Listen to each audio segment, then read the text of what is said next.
Welcome to the podcast, Amazing Tales from Off and On Connecticut's Beaten Path. And I'm your host, Mike Allen. Over the years, Connecticut's made quite a few contributions to nautical history.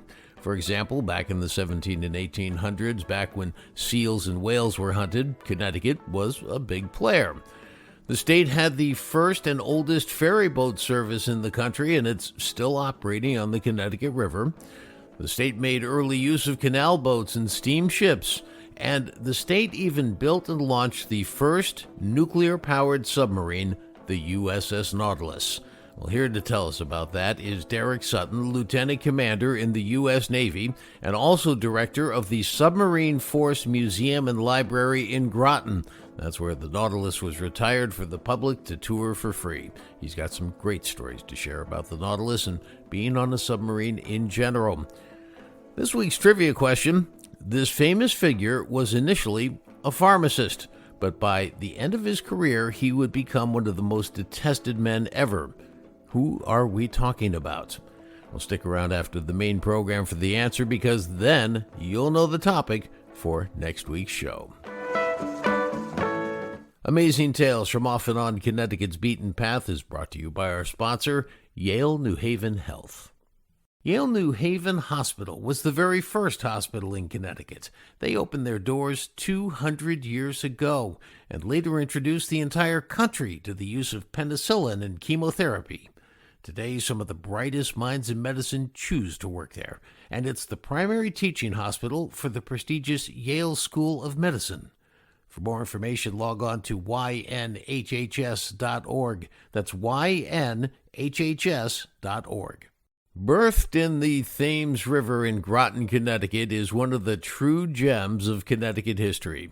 There, just floating in the water, but anchored to a dock, is a massive piece of dark green grayish metal, the U.S.S. Nautilus. She weighs 7.5 million pounds. She's slightly longer than a football field. In her day, she carried 116 passengers when she was active, 11 officers, and 105 enlisted sailors. Her top speed was 23 miles per hour if you're doing it on land. For the nautically inclined amongst us, that's 20 knots, which, by the way, I'm not. She was the 571st submarine built for the U.S. Navy. However, she was the very first one built to be powered by nuclear energy. And she was built at the Electric Boat Shipyard about 3 miles away from where she is now on the same Thames River, a short ride from Long Island Sound. Back when I was in grade school, we took a field trip to see the Nautilus. Now, the tour is free. It's open to the public. You can go on board the submarine, and you get to see what it was like to live and sleep and work and survive on board an underwater sea vessel like that. For me, it was a life-changing experience because I don't do very well with confined spaces. Well, our guest today has no such issues. In fact, he's been around submarines, on them and in them for 2 decades. U.S. Navy Lieutenant Commander Derek Sutton is currently on assignment as the director of the Submarine Force Museum and Library in Groton, and that's where you can find the Nautilus. Derek, when I think about Connecticut and all of the incredible history it has and all the amazing things that it has to offer, the U.S.S. Nautilus is right near the very top of that list. When I was a kid in elementary school, I remember we took a bus trip to the Nautilus, got to go on board, and it was something I still remember to this day, and I'm retired. So this was a number of years ago. It's really amazing, and Connecticut can lay claim to it because it sits on its berthing dock there in Groton, Connecticut, near the naval base, and it's just it's an amazing testament to what we did. And when you stop and think, let's just start right here, that, we'd had World War II, we dropped nuclear bombs on Japan, and if I did my math right, it was about 3 years after that somebody started saying, hey, we could probably use nuclear power on a submarine or a boat or something. And from concept to actually commissioning the Nautilus in 1954, it was just 7 years later, if I have it right. Is that about how it happened? That is correct. It was about 1947 where they started to talk about conventional or peacetime use of nuclear power. And what happened in terms of the 7 years of commissioning and or going from concept to commissioning? That sounds like a very fast timetable compared to what projects like that would run today. It is incredible to think about that timeline. So, as we discussed, 1947 is where they really started to dive deep into that project. I believe it was 1950 where they started construction of the S1W reactor core, which was the land-based prototype of the S2W that was actually put onto the Nautilus. And then the Nautilus keel was laid in 1952. So there was a period of time there where the prototype was being constructed at the same time that the ship was being built, and they were both kind of being brought up online around the same time. That's amazing. And I know that someplace just outside Hartford, they had a training facility that during the Cold War years was secret to most people in Connecticut. People were trained on how to operate this nuclear sub, which is just amazing. I mean, Connecticut played a huge role in this. A lot of people don't know that. Now, it stands to reason that with this power source, that obviously nuclear gives you a lot more time in terms of, as opposed to having to fill up with diesel fuel or some other type of energy source. And the Nautilus quickly set all sorts of records for things like speed and distance and time submerged and all that.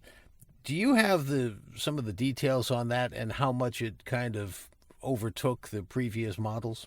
The biggest initial impact that she had was one of her first, we'll call it a shakedown run, was a trip from here in Groton down to Puerto Rico.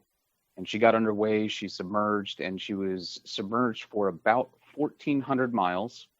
And she was submerged it was just a little under 90 hours. So she set record for time submerged, distance traveled submerged, and she also locked up the highest average speed over 1 hour on a submerged vessel. And that was all just in one of her initial shakedown runs. Now, there's a lot of people listening, I'm sure, who have never been in the military and don't understand the significance of what you just said in terms of how remarkable that was compared to what technology we had prior to that. Can you try and characterize just how remarkable that was? It opened up the entire world as a mission theater. So the diesel boats, by the end of World War II, they had the ability to go overseas.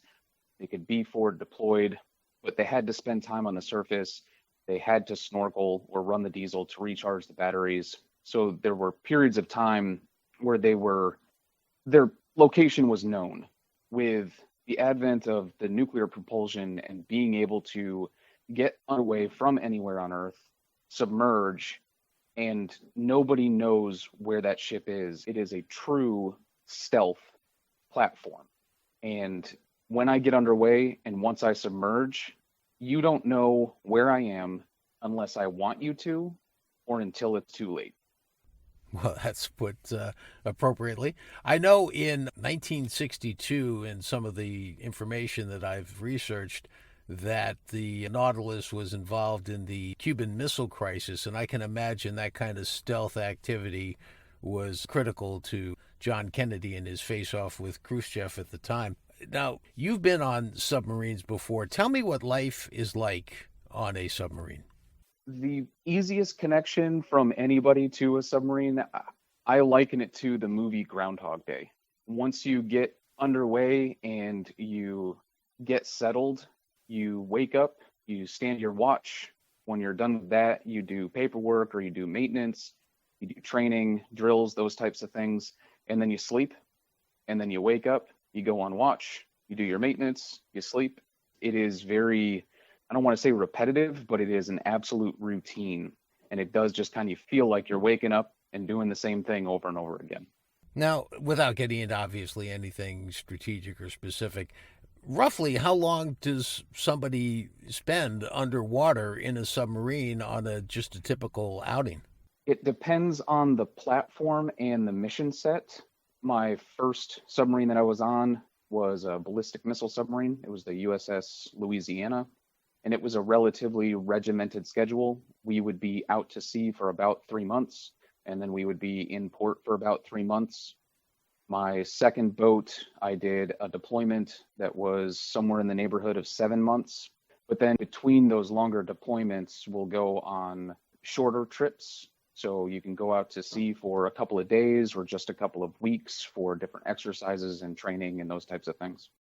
Among the many, many accomplishments that the Nautilus was responsible for was one that I want to talk about, where I think they left from Pearl Harbor on an 1,800-mile trip, and it was the first vessel to go under the North Pole.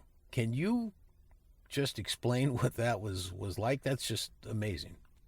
So yes, the U.S.S. Nautilus was the first vessel, first nuclear-powered vessel to reach the North Pole.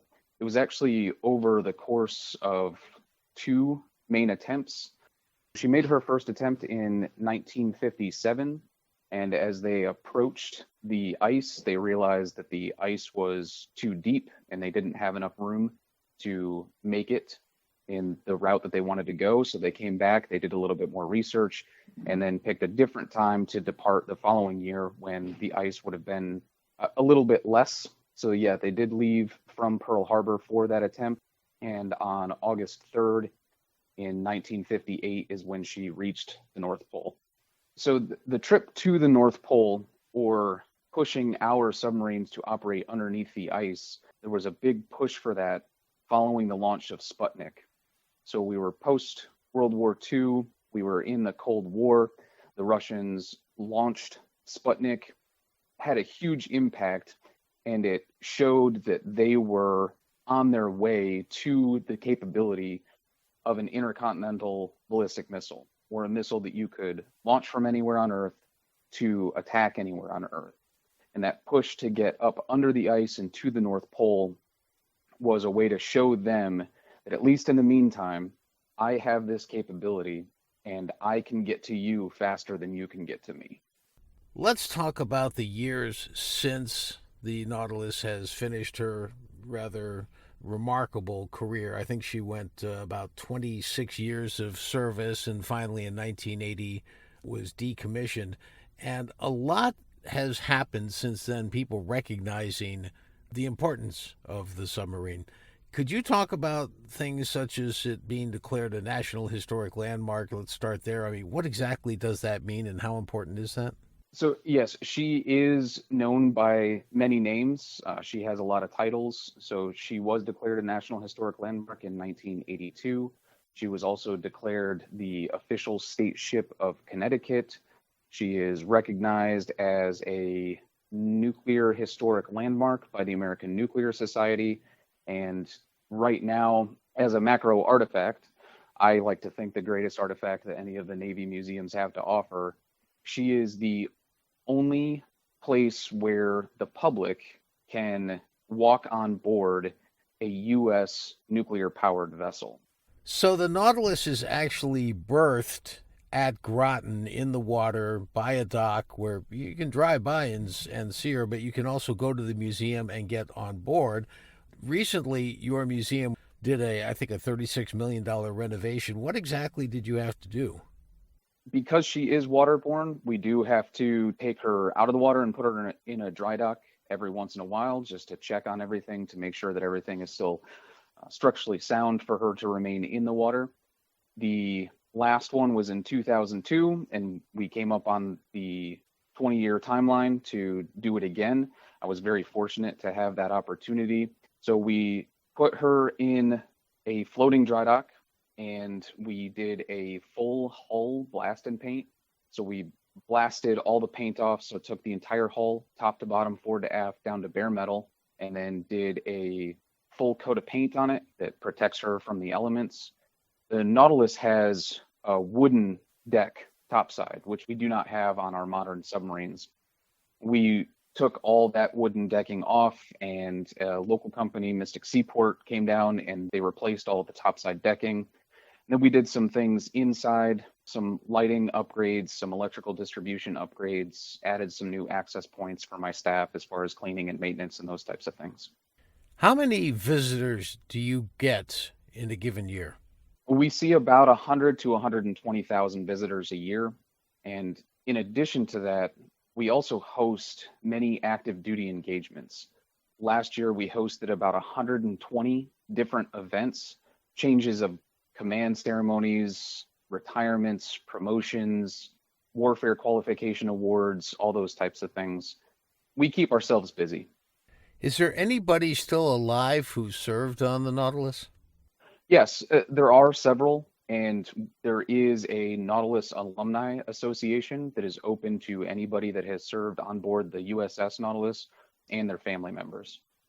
Interesting. One final question, which I just have to ask. So you come to this museum, you're in charge of it, and you drive up and walk in every day, and you see the Nautilus floating there off that dock. What goes through your mind? She's beautiful. I've been either in submarines or training to be on a submarine for almost 20 years now, and they're amazing to see and to have an in-depth understanding of their capabilities and their mission sets.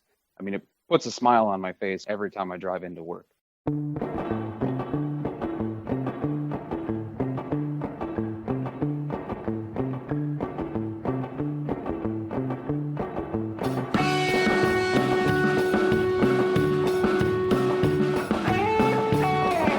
Well, that wraps up this episode of Amazing Tales from Off and On Connecticut's Beaten Path.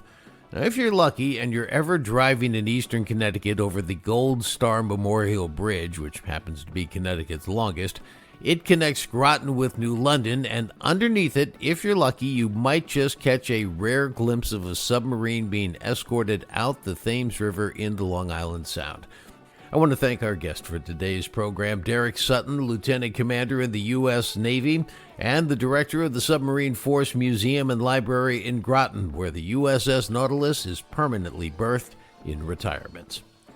The answer to this week's trivia question, well, the question was, this famous figure initially was a pharmacist, but fate would make him a very detested man by the end of his career. And who were we talking about? Well, the answer is Benedict Arnold. Yes, Arnold was born and raised in eastern Connecticut, and next week we're going to tell you about his family backstory, which, if you don't know it, the issues he faced, particularly with his father, well, it might just give you some insight into how he could turn from being one of the country's most brilliant military leaders into a traitor. Amazing Tales from Off and On Connecticut's Beaten Path is a production of True North Associates, LLC. This is Mike Allen. Be safe, and please stay healthy.